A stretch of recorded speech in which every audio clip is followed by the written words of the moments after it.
हम समझेंगे सर्वांग सम और समरूप आकृतियों को। अब यहाँ पर सर्वांग सम क्या होती है? यदि कोई आकृति आकार और अमाप दोनों में सेम हो, यानी कि यहाँ पर हमने डायग्राम बनाए हैं, वृत्त की आकृति, त्रिभुज और आयत वर्ग की आकृति है। अब देखो यहाँ पर जो है कितना है, 2 सेंटीमीटर, तो यहाँ पर भी 2 सेंटीमीटर है ये वृत्त। यहाँ पर त्रिभुज जो है ये भुजा इसके बराबर है, ये इसके बराबर है, ये इसके बराबर है, और कोण भी समान है। इसी प्रकार आयत भी ये 2 सेंटीमीटर, ये भी 2 सेंटीमीटर, ये भी 4 सेंटीमीटर, ये भी 4 सेंटीमीटर, वर्ग में ये 2 सेंटीमीटर, 2 सेंटीमीटर, 2 सेंटीमीटर, 2 सेंटीमीटर। कहने का मतलब वह आकृतियां सर्वांग सम होती हैं जिनका आकार भी समान हो और अमाप भी समान हो। ये वृत्त में है तो वृत्त तो होना ही चाहिए, और साथ में उनकी जो भी साइज दी हो, माप दी हो, वह भी समान होना चाहिए। देखो ये वृत्त है 2 सेंटीमीटर, ये भी 2 सेंटीमीटर है, इसलिए सर्वांग सम कहलाएगा। त्रिभुज भी सर्वांग सम होंगी, भुजाएं बराबर है, कोण बराबर हो। आयत भी सर्वांग सम होंगी, लेकिन भुजाएं इनकी समान है, और वर्ग भी भुजाएं और कोण भी समान है। इस तरीके से ये सर्वांग सम होगा।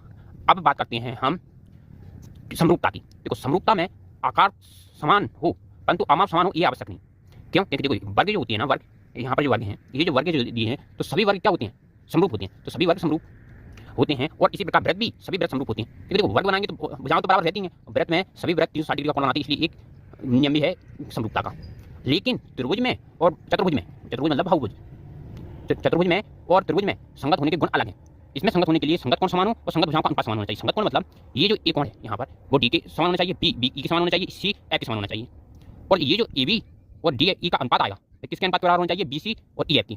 मतलब ये संगत भुजाओं का, इसकी भुजा की संगत कौन सी है? ये वाली। तो इनका जो अनुपात होगा ये वाली और ये वाली संगत भुजाओं के अनुपात के बराबर आना चाहिए, और इनका भी वही अनुपात होना चाहिए सेम, तभी वह त्रिभुज समरूप कहलाएंगे, अन्यथा समरूप नहीं कहलाएंगे। यदि मान लो ये 5 सेंटीमीटर देता, ये 2 सेंटीमीटर, 3 सेंटीमीटर अलग अलग देता, तब जाके ये समरूप नहीं होती। इसी प्रकार आयत के लिए है कि आयत में भी संगत कोण समान हो और भुजाएं भी समान होनी चाहिए। जैसे कि यहाँ पर ये आयत है और वर्ग है, तो इसमें कोण समान है और इनका संगत भुजाओं का अनुपात समान है, इसलिए। तो ये हमने आज समरूप और सर्वांग सम को समझा। Thank you.